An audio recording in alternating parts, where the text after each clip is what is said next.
Breaking news చూస్తున్నాం. Jadcherla MLA Anirudh Reddy ఇప్పుడు sensational comments చేస్తున్నారు. ఇటు సర్పంచ్ క్యాండిడేట్స్కి అలాగే పబ్లిక్కి ఓపెన్ ఆఫర్ ఇస్తున్నాడు. ఏంటంటారా? బీఆర్ఎస్ సర్పంచులని నేను చంపేస్తాను, అలాగే బీఆర్ఎస్ సర్పంచులు గెలిస్తే నేనే దగ్గరుండి చంపేస్తా అని ఒక సెన్సేషనల్ కామెంట్స్ చేశారు.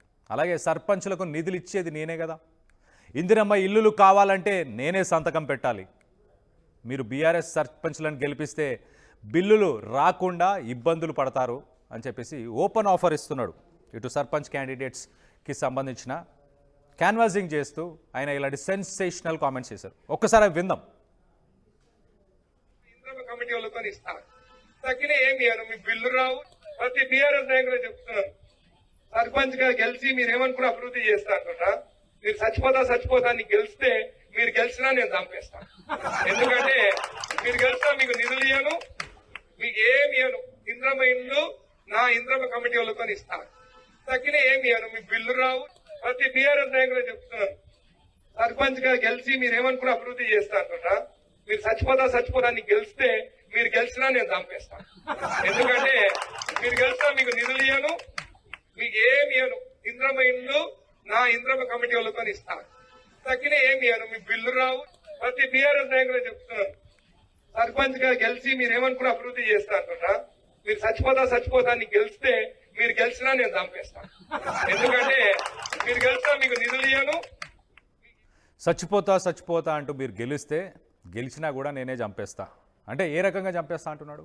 ఇటు మీకు బిల్లులు ఇవ్వను, ఇందిరమ్మ ఇల్లులు ఇవ్వను, ఎలాంటి స్కీమ్స్ రద్దు చేస్తాను అన్ని మీకు అందకుండా చేస్తాను అని చెప్పేసి ఓపెన్గా పబ్లిక్లోనే ఆయన అనౌన్స్ చేస్తున్నాడు. సో ఇటు ప్రజల్ని భయపెట్టే ప్రయత్నం చేస్తున్నాడా? గతంలో కూడా ఇలాంటి కొన్ని కార్యక్రమాలే చేశాడు. ఇటు హైడ్రాకు సంబంధించిన రంగనాథ్ని ఉద్దేశించి కూడా ఇలాంటి సెన్సేషనల్ కామెంట్స్ చేశాడు. పవన్ కళ్యాణ్, డిప్యూటీ సీఎం పవన్ కళ్యాణ్ ఉద్దేశించి కూడా ఇలాంటి సెన్సేషనల్ కామెంట్స్ చేశాడు.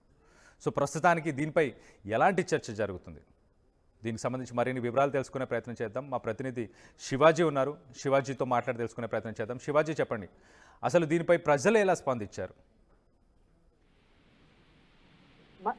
మహబూబ్ నగర్ జిల్లా జడ్చర్ల ఎమ్మెల్యే అనిరుద్ రెడ్డి నిన్న సాయంత్రము మూడో విడతకు సంబంధించినటువంటి ఎలక్షన్ల ప్రచారంలో భాగంగానే ఈ యొక్క సంచలన వ్యాఖ్యలు చేశారు. బీఆర్ఎస్ పార్టీకి చెందినటువంటి అభ్యర్థులను గ్రామాలలో గెలిపించినట్లయితే గెలుపు తర్వాత మళ్ళీ బీఆర్ఎస్ సంబంధించినటువంటి ఎవరైతే గెలిచినటువంటి అభ్యర్థులు మళ్ళీ గ్రామాలకు సంబంధించినటువంటి సీసీ రోడ్ల విషయంలో కావచ్చు, అటు ఇంద్రమ్మ ఇండ్ల విషయంలో కావచ్చు, గ్రామంలో ఎలాంటి అభివృద్ధి జరగాలన్నా కూడా వాటికి సంబంధించినటువంటి లెటర్లు తీసుకొని నా దగ్గరికే రావాలని చెప్పేసి కూడా చెప్పారు. మరోవైపు గ్రామాలలో బీఆర్ఎస్ పార్టీ అభ్యర్థులు విచిత్రమైనటువంటి ప్రచారం అయితే కొనసాగుతుంది. మమ్మల్ని గెలిపించినట్లయితే మేము చనిపోతాము అని చెప్పేసి ఒక ప్రచారం చేస్తున్నారు. మీరు చనిపోతే మీరు గెలిచిన తర్వాత మళ్ళీ నా దగ్గరికి వస్తే నేనే చంపేస్తా అని చెప్పేసి ఎమ్మెల్యే అనిరుద్ రెడ్డి ఘాటు వ్యాఖ్యలు అయితే చేసినటువంటి పరిస్థితి కనపడుతుంది. బాలానగర్ సంబంధించినటువంటి చింతపల్లి గ్రామంలో ఈ వ్యాఖ్యలు అయితే ఎమ్మెల్యే అనిరుద్ రెడ్డి చేశారు. మరోవైపు కూడా గతంలో రెండో విడత ఎన్నికల్లో కూడా నేరుగా బాలానగర్ మండలంలో జడ్చర్ల ఎమ్మెల్యే సొంత గ్రామము రంగారెడ్డిగూడెంలో కాంగ్రెస్ అభ్యర్థి పైన బీఆర్ఎస్ చెందినటువంటి అభ్యర్థి గెలుపొందడంతో ఈ యొక్క బాలానగర్ రెండో విడత సంబంధించినటువంటి మండల వ్యాప్తంగా కూడా ప్రచారాలు జోరందుకున్నాయి. కాంగ్రెస్ ఒకవైపు ప్రచారంలో అటు అభ్యర్థుల గెలుపు విషయంలో ముందంజలో ఉన్నప్పటికీ కూడా సొంత గ్రామంలో గెలిపించుకోకపోవడంపై కూడా ఎమ్మెల్యే అనిరుద్ రెడ్డి సంచలన వ్యాఖ్యలు చేశారు. నా గ్రామ ప్రజలు, నన్ను నమ్ముకున్నటువంటి ప్రజలు నా గుండెల మీద తన్నారని చెప్పేసి కూడా గతంలో మాట్లాడారు. మరోపాటు కూడా ఇప్పుడు ప్రచారంలో భాగంగానే ఈ యొక్క వ్యాఖ్యలు చేశారు.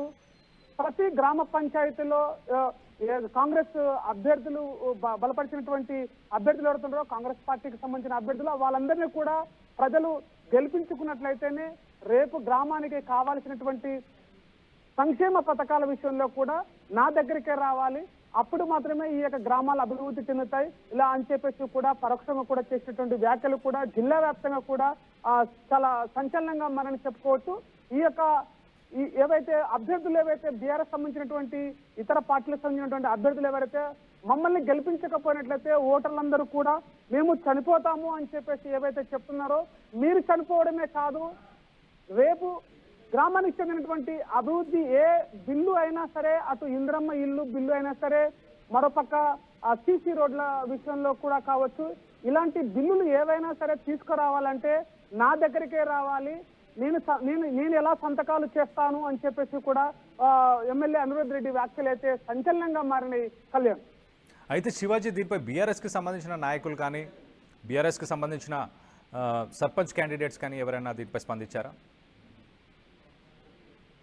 ఇప్పటి వరకు ఈ యొక్క మహబూబ్ నగర్ జిల్లాలో సంబంధించినటువంటి స్థానిక సంస్థలు మొదటి విడత కావచ్చు, రెండో విడత ఎన్నికల్లో కూడా కావచ్చు, పూర్తిగా పోటాపోటీగా ప్రభుత్వంలో ఉన్నటువంటి కాంగ్రెస్ పార్టీకి సంబంధించిన అభ్యర్థులు గెలుపొందుతున్నప్పటికీ కూడా కాంగ్రెస్ అభ్యర్థులకి ధీటుగానే బీఆర్ఎస్ పార్టీకి చెందినటువంటి అభ్యర్థులు కూడా గెలుపొందుతున్నారు. ఈ యొక్క గెలుపొందులో భాగంగానే బీఆర్ఎస్ సంబంధించినటువంటి అభ్యర్థులు అయితే గట్టిగానే ప్రచారం చేస్తున్నారు. ఇప్పటి వరకు కూడా ఆ గ్రామంలో బీఆర్ఎస్ పార్టీకి చెందినటువంటి అభ్యర్థులు ఎవరుతున్నారో గత ప్రభుత్వం యొక్క సంక్షేమ పథకాలను చూసి మీరు అభివృద్ధి చేయాలి, గత 2 సంవత్సరాల పాటు ఏర్పడినటువంటి కాంగ్రెస్ ప్రభుత్వం ఎలాంటి సంక్షేమ పథకాలు కావచ్చు, అటు ప్రజలకి ఏమీ చేయలేదని చెప్పేసి ముందు వైపు వీళ్ళు ప్రచారం చేస్తున్నటువంటి సందర్భంలోనే కాంగ్రెస్ సంబంధించినటువంటి అభ్యర్థులు, ఎమ్మెల్యేలు, మాజీ ఎమ్మెల్యేలు, అటు మంత్రులు కూడా ప్రచారాలు అయితే ముమ్మరం చేస్తున్నటువంటి పరిస్థితి కూడా కనపడుతుంది. ఏది ఏమైనప్పటికీ కూడా ఆ బీఆర్ఎస్ సంబంధించినటువంటి అభ్యర్థులు అయితే వాళ్ళ యొక్క ప్రచారానికి ముందుగానే కొనసాగింపులో భాగంగానే మా యొక్క సంక్షేమ పథకాలు మేము అలవర్చినటువంటి గ్రామాల్లో ఇచ్చినటువంటి సంక్షేమ పథకాలను చూసి ఓటు వేయాలని చెప్పేసి కూడా అభ్యర్థులు అయితే ఒకవైపు బీఆర్ఎస్ సంబంధించిన అభ్యర్థులు ప్రచారం అయితే చేస్తున్నారు. కానీ ఎమ్మెల్యే చేసినటువంటి వ్యాఖ్యలపైన అయితే ఇప్పటి వరకు ఎలాంటి బీఆర్ఎస్ సంబంధించినటువంటి అభ్యర్థులు కానీ నాయకులు కానీ స్పందించినటువంటి పరిస్థితి లేదు. వీటిపైన కూడా జిల్లా వ్యాప్తంగా కూడా చర్చ కొనసాగుతుంది. ఒకవైపు ఇటు ఎమ్మెల్యేగా ఉంటూనే ఇలాంటి వ్యాఖ్యలు చేయడం ఏంటి, బెదిరింపులకు పాల్పడుతున్నారు. ఒకవైపు బీఆర్ఎస్ పార్టీకి చెందిన అభ్యర్థులు ఇట్లా గెలవకుండా ఇదొక వైపు కుట్ర చేస్తున్నారని చెప్పేసి కూడా గ్రామాలలో బీఆర్ఎస్ సంబంధించినటువంటి కార్యకర్తలు, బీఆర్ఎస్ సంబంధించిన అభ్యర్థులు కూడా తీవ్రంగా చర్చించుకున్నటువంటి చర్చ అయితే కొనసాగింది. Kalyan, right Shivaji, thanks for the latest update. ఇటు మహబూబ్నగర్ జిల్లాకు సంబంధించి మరొక ఎమ్మెల్యే మెగారెడ్డి కూడా ఇలాంటి సెన్సేషనల్ కామెంట్సే, మీకు ఎలాంటి పథకాలు దక్కనివ్వను అని చెప్పి చేశారు. సో మొత్తానికైతే ఎమ్మెల్యే ఇప్పుడు అనిరుద్ రెడ్డి, ఇటు జడ్చర్ల కాన్స్టిట్యున్సీ అనిరుద్ రెడ్డి తన సొంత గ్రామంలో ఇటు ఒక బీఆర్ఎస్ సర్పంచ్ గెలిచాడు. నేను 1.5 కోటి ఖర్చు పెట్టాను అని ఒక సోషల్ మీడియా మాధ్యమంలో ఒక వీడియో కూడా వైరల్ అవుతుంది. సొంత ఊర్లో ఓడిపోయిన ఫ్రస్ట్రేషన్లో ఇలాంటి వార్నింగ్స్ ఇస్తున్నాడా? ఓపెన్ ఆఫర్ అనుకోవాలా, వార్నింగ్స్ అనుకోవాలా? అంటే ప్రజలకి నన్ను గెలిపిస్తే, నన్ను నమ్ముకున్న లేకపోతే పార్టీని నమ్ముకున్న క్యాండిడేట్స్ని, పార్టీ సపోర్ట్ చేసిన క్యాండిడేట్స్ని గెలిపిస్తే ఖచ్చితంగా మీ అందరికీ ఇందిరమ్మ ఇల్లు అలాగే మిగతా పథకాలు ఏవైతే ఉన్నాయో అవన్నీ కూడా వచ్చే అవకాశం ఉంటుంది. కానీ బీఆర్ఎస్ వాళ్ళు మేము చనిపోతామని చెప్పి ప్రచారం చేస్తూ ఎన్నికల్లో పాల్గొంటున్నారు. మీరు ఒకవేళ గెలిచిన తర్వాత కూడా నేనే చంపేస్తాను, మీకు ఎలాంటి పథకాలు అందనివ్వను, ఇందిరమ్మ ఇల్లులు కావచ్చు, ఎలాంటి బిల్లులు మంజూరు చేయాలన్నా మీరు లెటర్స్ రాసుకొని నా దగ్గరికే రావాల్సి వస్తుంది. సో ఖచ్చితంగా మిమ్మల్ని చంపేస్తాను, ఇటు బతికుండంగానే మిమ్మల్ని చంపేస్తానంటూ సెన్సేషనల్ కామెంట్స్ అని చెప్పుకోవచ్చు. గతంలో కూడా ఈయన కొన్ని సెన్సేషనల్ కామెంట్స్ ఇటు హైడ్రా కమిషనర్ రంగనాథ్ని ఉద్దేశించి, నా ఫోన్స్ ఎత్తవా నువ్వు, ఒక ఎమ్మెల్యేగా నేను ఫోన్ చేస్తే నా ఫోన్సే పట్టించుకోవట్లేదు నువ్వు, అలాగే ఇటు హైడ్రా కమిషనర్ రంగనాథ్ డబ్బులు తీసుకొని కరప్షన్ చేస్తున్నాడు, ఎంక్రోచ్మెంట్స్ అయిన వాటిని పట్టించుకోవట్లేదు అని సెన్సేషనల్ కామెంట్స్ ప్రభుత్వంలో ఉన్న నాయకుడే కానీ ఇటు ప్రభుత్వంలో బ్యూరోక్రాట్గా పనిచేస్తున్న, అడ్మినిస్ట్రేషన్లో పనిచేస్తున్న రంగనాథ్ని ఉద్దేశించి కూడా ఇలాంటి సెన్సేషనల్ కామెంట్స్ చేశారు. ఇటు తెలంగాణ గురించి ఇటు డిప్యూటీ సీఎం పవన్ కళ్యాణ్ చేసిన వ్యాఖ్యలను ఉద్దేశించి కూడా జడ్చర్లలో పవన్ కళ్యాణ్ సినిమాలని ఆడనివ్వను, ఖచ్చితంగా ఆయన క్షమాపణలు చెప్పాలి. సో మొత్తానికైతే కొంత అగ్రెసివ్గా, కొంత అవుట్ గోయింగ్ పర్సనాలిటీ అనుకోవచ్చు ఎమ్మెల్యే అనిరుద్ రెడ్డి. కానీ ఇప్పుడైతే ప్రజలకి ఓపెన్ ఆఫర్ ఇచ్చాడు, ఖచ్చితంగా బీఆర్ఎస్ సర్పంచ్లను మీరు గెలిపిస్తే వాళ్ళని నేను చంపేస్తాను, మీకు ఎలాంటి రిసోర్సెస్, ఎలాంటి ఫండ్స్, ఎలాంటి స్కీమ్స్, ఎలాంటి పథకాలు కూడా అందనివ్వకుండా మిమ్మల్ని నేను చంపేస్తాను అని అంటున్నాడు. మరి ఇది ఓపెన్ ఆఫర్ అనుకోవాలా, ఆయన కాన్ఫిడెన్స్ అనుకోవాలా, లేకపోతే ఏమనుకోవాలి? దీనికి సంబంధించి మీరేమనుకుంటున్నారు? మీ అభిప్రాయాలని కింద కామెంట్ రూపంలో తెలియపరచండి.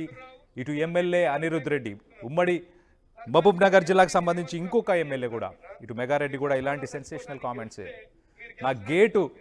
నా క్యాంప్ ఆఫీస్ గేట్ బయట మెడపట్టి నూకేస్తానని చెప్పేసి గతంలో ఇటు మెగారెడ్డి కూడా ఇలాంటి సెన్సేషనల్ కామెంట్సే చేశాడు. గేటు బయట అంటే ఆయన క్యాంప్ ఆఫీస్కి వస్తే అంట ఇటు బీఆర్ఎస్ తరఫున గెలిచిన సర్పంచ్లు ఎవరైనా వస్తే లెటర్ తీసుకొని ఏదైనా పనుల మీద వస్తే కనుక మెడపట్టి బయటికి గెంటేస్తానని చెప్పి సెన్సేషనల్ కామెంట్స్ చేశాడు. సో మొత్తానికి అయితే ఇటు అనిరుద్ధ్ రెడ్డి కూడా ప్రస్తుతానికి అలానే సెన్సేషనల్ కామెంట్స్ అయితే చేశాడు. ఒక్కసారి ఆ కామెంట్స్ కూడా వినే ప్రయత్నం చేస్తాం. అంతలో మీకు అనిరుద్ధ్ రెడ్డి చేసిన ఈ సెన్సేషనల్ కామెంట్స్ పై మీ అభిప్రాయాలు ఏంటి అనేది కింద కామెంట్ రూపంలో తెలియపరచండి. ఒక్కసారి ఆయన ఏం మాట్లాడాడో విందాం. చచ్చిపోతాన్ని గెలిస్తే మీరు గెలిచినా నేను చంపేస్తాను. ఎందుకంటే మీరు గెలిచినా మీకు నిధులు ఇయ్యను, మీకు ఏమి ఇయ్యను. ఇంద్రమ ఇల్లు నా ఇంద్రమ కమిటీ వాళ్ళతో ఇస్తాను. తగ్గిన ఏమి ఇయ్యను, మీ బిల్లు రావు. ప్రతి బీఆర్ఎస్ నాయకులు షాద్నగర్ వైపు ఉన్న స్వర్గసీమ వెంచర్ లో ప్లాట్ల పండగ వచ్చింది. నూతన వెంచర్ అమేయ రూపంలో అప్రూవ్డ్ ప్లాట్లు, resort facility, reasonable price. Swargaseema వారి నూతన వెంచర్ అమేయ.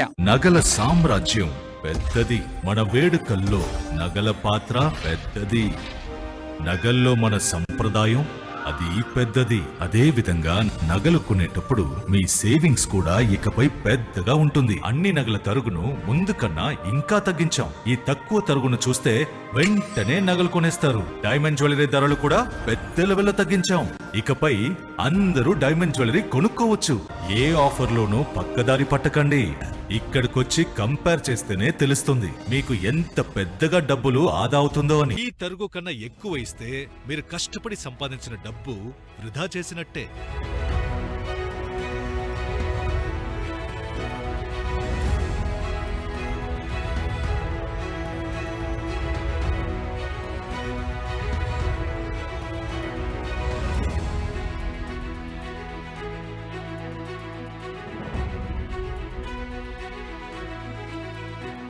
లలితాలో నగలు కొనండి, ఎక్కువ డబ్బులు ఆదా చేయండి. జలుబు, తలనొప్పి, మోకాళ్ల నొప్పులు మరియు నడుము నొప్పి వీటన్నిటికీ ఒక